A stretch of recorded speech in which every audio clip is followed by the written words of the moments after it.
અમદાવાદના નરોડા વિસ્તારમાંથી 12 બોરના હથિયાર અને 5 જીવતા કારતૂસ સાથે એક આરોપી ઝડપાયો છે। નરોડા પોલીસ પેટ્રોલિંગમાં હતી તે દરમિયાન એક શખ્સ 12 બોર હથિયાર સાથે ઊભો હતો। પોલીસને શંકાસ્પદ લાગતા તેની પૂછપરછ હાથ ધરી હતી અને તેની પાસે રહેલ હથિયારનું લાયસન્સ બનાવટી હોવાનું સામે આવતા પોલીસે ફરિયાદ નોંધીને વધુ કાર્યવાહી હાથ ધરી છે। હાલ પોલીસે મૂળ ઉત્તર પ્રદેશના એક આરોપીની ધરપકડ કરી છે, જેથી પૂછપરછમાં વધુ સામે આવી શકે છે। હથિયારના આધારે આરોપી સિક્યુરિટી ગાર્ડ તરીકે નોકરી કરતો હતો તેની જાણકારી મળી છે। જે ફેક લાયસન્સ અને આ જે બારકોડ ગન છે એ યુપીમાં જે બીજો આરોપી છે મુરલી ધાનુ, જે મૂળ ફરુખાબાદ યુપીના રહેવાસી છે, એને પાસેથી વર્ષ 2003માં 45,000 રૂપિયામાં લીધું હતું અને એના આધારે આ ગુજરાતમાં અલગ અલગ જગ્યાએ જેવી રીતે કે સુરત, ભાવનગર, અમદાવાદ, ગાંધીનગરમાં સિક્યુરિટી ગાર્ડ તરીકે નોકરી કરતું હતું। પાટણમાં રોડ ક્રોસ કરવા જતી બાળકીનો અકસ્માત। સિદ્ધપુર તાલુકાના ડિંડરોલ ગામે અકસ્માત થયો છે। અકસ્માતની ઘટના સીસીટીવીમાં કેદ થઈ ગઈ છે। ડિંડરોલ ગામે મામવાડા જવાના માર્ગ પર રોડ ક્રોસ કરવા જતી બાળકીનો અકસ્માત જીપ ડાલા સાથે। અકસ્માતમાં નાની બાળકીને ગંભીર ઇજાઓ પહોંચી છે। બાળકી મહેસાણાની ખાનગી હોસ્પિટલમાં સારવાર હેઠળ છે। પોરબંદરના રાણાવાવ રેલવે સ્ટેશન પર ટ્રેનમાંથી બાળકીને બચાવી લેવાઈ છે। રાણાવાવ સ્ટેશન માસ્ટરે ચાલુ ટ્રેનમાંથી બાળકીને બચાવી છે। રાણાવાવ રેલવે સ્ટેશન પર પોરબંદરથી રાજકોટ જતી ટ્રેન સ્ટેશન પર ઊભી હતી, જે દરમિયાન એક મહિલા એક બાળક સાથે સ્ટેશન પર ઉતરી હતી, પરંતુ બીજું બાળક ટ્રેનમાંથી ઉતરી ન શકતા લટકાઈ ગયું હતું, જે દરમિયાન સ્ટેશન માસ્ટરે સમય સૂચકતા વાપરી ચાલતી ટ્રેનમાંથી બાળકને બચાવી લીધું હતું। અમદાવાદના વૈષ્ણોદેવી બ્રિજ નજીક વહેલી સવારે ગમખ્વાર અકસ્માતની ઘટના સામે આવી છે। સરખેજથી ગાંધીનગર તરફ જતી ફોર્ચ્યુનર કાર ચાલકે સ્ટીયરિંગ પરથી કાબુ ગુમાવતા ડિવાઈડરથી ઉતરી ગઈ કાર સામેની તરફ જતી રહી હતી। કાર ગાંધીનગરથી સરખેજ તરફ જતી એસટી બસને તડાકાભેર ટકરાઈ હતી, જેમાં કારમાં સવાર યુવક અને યુવતી ગંભીર રીતે ઇજાગ્રસ્ત થયા હતા। કાર ચાલક ધવલ વાઘેલાના નામના યુવકનું ઘટના સ્થળ પર જ મૃત્યુ નીપજ્યું છે, જ્યારે યુવતીને ગંભીર ઇજાઓ પહોંચતા તેને તાત્કાલિક સારવાર અર્થે હોસ્પિટલ ખસેડવામાં આવી છે। હાલ તેની સારવાર ચાલી રહી છે। સમગ્ર ઘટનાની જાણ થતાં અડાલજ પોલીસ ઘટના સ્થળ પર પહોંચી હતી। હાલ સમગ્ર મામલે પોલીસે વધુ તપાસ હાથ ધરી છે। દ્રશ્યોમાં પણ આપ જોઈ રહ્યા છો વૈષ્ણોદેવી સર્કલ પાસેનો આ અકસ્માત, જેમાં કઈ રીતે આ ગમખ્વાર અકસ્માત થયો છે। 9 નંબરની ફોર્ચ્યુનર કાર ડિવાઈડર કૂદીને એસટી સાથે જઈને અથડાઈ છે। જે કાર ચાલક હતો તેનું ઘટના સ્થળ ઉપર મૃત્યુ થયું, પરંતુ તેને હોસ્પિટલ સુધી લઈ જવાના પ્રયાસ કરવામાં આવ્યા, જે ડોક્ટરે તેને મૃત જાહેર કરી દીધા હતા। અકસ્માતમાં યુવતી પણ એક સારવાર હેઠળ છે, જે ગંભીર રીતે ઇજાગ્રસ્ત હોવાનું માનવામાં આવી રહ્યું છે। બીજી તરફના દ્રશ્યો પણ હવે અમે બતાવી રહ્યા છે।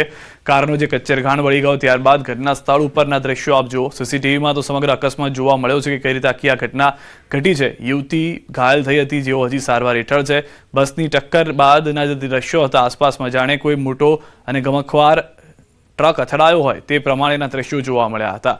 ઘટના સ્થળ પર મોટી સંખ્યામાં લોકો ભેગા થઈ ગયા હતા। ઓઇલ અને પેટ્રોલની નદીઓ વહી ગઈ હતી। ત્યારબાદ પણ કેટલાક લોકો તેમાં લપસી ન જાય તે માટે પણ સ્થાનિકો દ્વારા હાલમાં રેતી નાખી, માટી નાખી અને કામ શરૂ કરાયું હતું। પોતાના સ્ટીયરિંગ પરનો અગમ્ય કારણોસર કાબુ ગુમાવતા તે અમદાવાદથી ગાંધીનગર આવતો હતો। તે ડિવાઈડર કૂદાવી અને ગાંધીનગરથી અમદાવાદ જતી એસટી બસ સાથે અથડાય અને જે કારણે આ ગંભીર અકસ્માત બનવા પામેલ છે। આ અકસ્માતમાં હાલ પોલીસને જાણવા મુજબ ધવલભાઈ વાઘેલા નામના જે કાર ચાલક હતા તેમનું સ્થળ પર મૃત્યુ થયેલું હતું અને તેમની સાથે એક બીજા વ્યક્તિ હતા, તે પણ હાલ ગંભીર પરિસ્થિતિમાં સોલા સિવિલ હોસ્પિટલમાં સારવાર હેઠળ છે। બોટ સ્પર્ધામાં દુર્ઘટના। નાવિકોની બોટ પલટી ગઈ। સુરતના મગદલ્લાથી હજીરા બોટ સ્પર્ધામાં દુર્ઘટના થઈ છે। સ્પર્ધામાં સામેલ નાવિકોની બોટ પલટી ગઈ હતી। બોટમાં બેસેલા તમામ નાવિકોનો બચાવ થયો છે। તમામને તરતા આવડતું હોવાથી બચાવ થઈ ગયો છે। દ્રશ્યો આપ જોઈ રહ્યા છો। બોટ સ્પર્ધા ચાલી રહી હતી દરમિયાન અચિંતી જે બોટ છે તે પલટી થઈ આવી છે।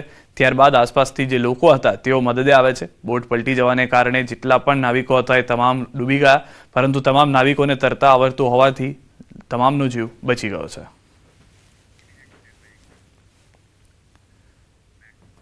દ્વારકાના ભાણવડના વિરાડ નાકા પાસે દુકાન પર થયેલી મારામારીનો બનાવ સીસીટીવીમાં કેદ થયો છે। એક નોનવેજની દુકાનમાં આ મારામારી થઈ હતી, જેમાં દુકાનમાં જમવા બેઠેલા યુવક સાથે 2 શખ્સોએ બોલાચાલી કરતા મામલો બીચક્યો હતો। દિલીપ વાઘેલા અને જયદીપ વાઘેલા નામના 2 શખ્સોએ યુવક પર હુમલો કર્યાનો આરોપ છે, જેમાં એક વ્યક્તિ પર આ બંને શખ્સો તૂટી પડતા તેને ગંભીર ઇજાઓ પહોંચી હતી। મારામારીની સમગ્ર ઘટના સીસીટીવી કેમેરામાં કેદ થઈ। ભાણવડ પોલીસે બંને શખ્સો વિરુદ્ધ ગુનો નોંધી આગળની તપાસ હાથ ધરી છે। બે શખ્સોએ એક વ્યક્તિને જે માર માર્યો તેના સમગ્ર ઘટનાના દ્રશ્યો સીસીટીવીમાં જોવા મળી રહ્યા છે. ભાણવડ રોડ પર જાહેરમાં મારામારીના દ્રશ્યો જોવા મળ્યા છે. જે નોનવેજની દુકાનમાં બોલાચાલી બાબતે મારામારી થઈ તેનું કારણ શું છે તે હવે પોલીસ તપાસમાં સામે આવશે. સુરતમાં બીઆરટીએસના ડ્રાઈવર પર હુમલો થયો છે. મહિલા પેસેન્જરે ડ્રાઈવરને માર મારી હુમલો કર્યો. મહિલાએ હુમલો કરતા ડ્રાઈવરને માથાના ભાગે પણ ગંભીર ઈજાઓ આવી છે. સમગ્ર ઘટના બીઆરટીએસના સીસીટીવીમાં કેદ થઈ ગઈ છે.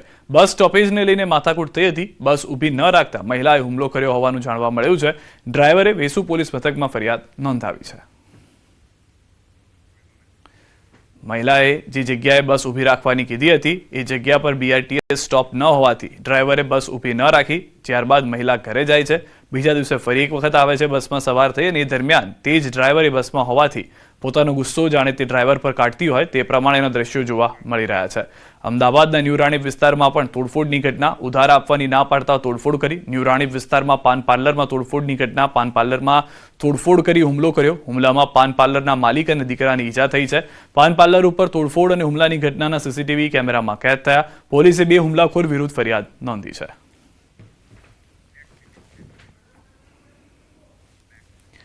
દેવભૂમિ દ્વારકાના ખંભાળિયાના સલાયામાં ફરી આખલાનો આતંક જોવા મળ્યો છે. સલાયામાં આખલા બાકડતા એક દુકાનમાં ઘૂસી ગયા.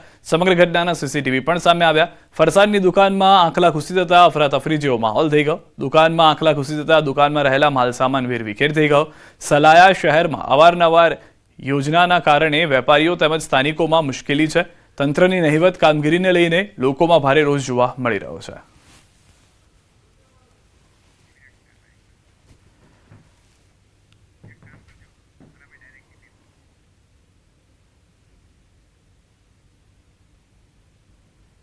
તો અમરેલીના ખાંભામાં પંથકમાં સિંહોનો પણ આતંક જોવા મળી રહ્યા છે. એક દ્રશ્યો આપ જોઈ રહ્યા છો તે દ્વારકાના. બીજા દ્રશ્ય જે છે તે હવે અમે અમરેલીના બતાવી રહ્યા છીએ કે જ્યાં આગળ રાત્રિ દરમિયાન સિંહ રબારિકા ગામમાં ઘૂસી ગયા હતા.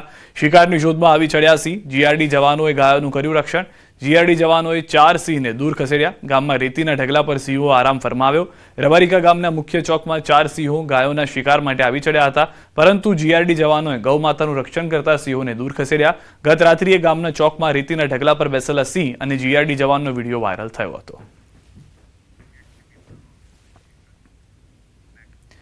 રાજ્યમાં 2 દિવસ વાદળછાયું વાતાવરણ રહેશે. અપર એર સાયક્લોનિક સર્ક્યુલેશનની અસર. 2 દિવસમાં 2 થી 4 ડિગ્રીનો થશે વધારો. હવામાન વિભાગની આગાહી છે. હાલ રાજ્યમાં માવઠાની કોઈ શક્યતા નથી. અમરેલીમાં સૌથી નીચું 12 ડિગ્રી તાપમાન નોંધાયું છે. ઉત્તર ગુજરાતમાં સામાન્યથી વધુ તાપમાન નોંધાયું છે. 3 થી 4 દિવસ માટે 2 થી 3 ડિગ્રી જેટલું તાપમાન વધશે. એ પછી કોઈ નોંધપાત્ર ફેરફાર થશે નહીં બાકીના દિવસોમાં. સર, માવઠાની આગાહી જી અત્યારે માવઠાની અમારી કોઈ આગાહી કરી નથી. 7 દિવસ વાતાવરણ સૂકું રહેશે, પણ અત્યારે જે ક્લાઉડિંગ છે એ અત્યારે ઇન્ડ્યુસ્ડ પરિસાઇસર છે 1.5 કિલોમીટર ઉપર, તો એના કારણે અત્યારે ક્લાઉડિંગ થયું છે. બાકી માવઠાની કોઈ સંભાવના નથી અને એને લીધે ટેમ્પરેચર પણ અત્યારે રાઇઝ થઈ રહ્યા છે. કેટલા દિવસ સુધી ધુમ્મસવાળું વાતાવરણ રહેશે? 2 થી 3 દિવસ. પવનો કઈ દિશાના ફૂંકાઈ રહ્યા છે? પવન નોર્થ વેસ્ટર્લી પવન નોર્થ વેસ્ટર્લી ડાયરેક્શનથી ફૂંકાય છે, ઉત્તર પશ્ચિમ દિશામાંથી.